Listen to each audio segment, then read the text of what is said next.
The people that we have known year after year to be in need, who have been out there, in some cases effectively permanently, no end in sight, we now know we can get those people in. An ambitious 5-year plan put forward by the mayor, whose term ends in December of 2021, promises to end street homelessness as we know it by creating 1,000 permanent apartments and 1,000 additional shelter beds known as safe havens for the homeless population that lives on the streets.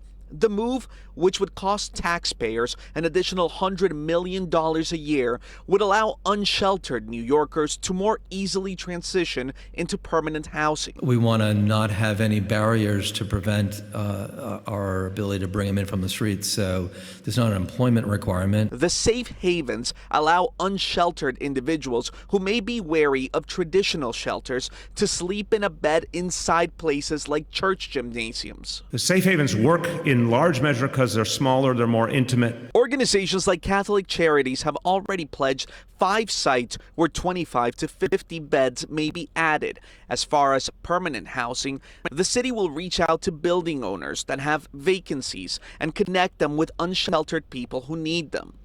Mayor de Blasio's announcement comes as the Daily News reports the city will spend about $40 million to purchase a number of buildings, including this one on 124th Street, which is currently a cluster site, apartments paid for by the city, to convert into permanent affordable apartments. The building is infested with roaches.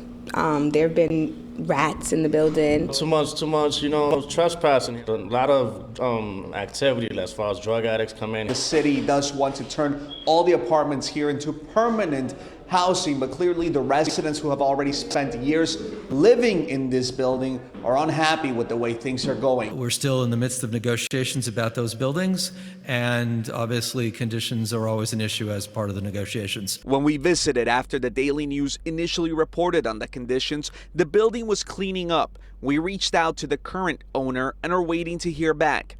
In Harlem, I'm Cristian Benavides, Pix 11 News.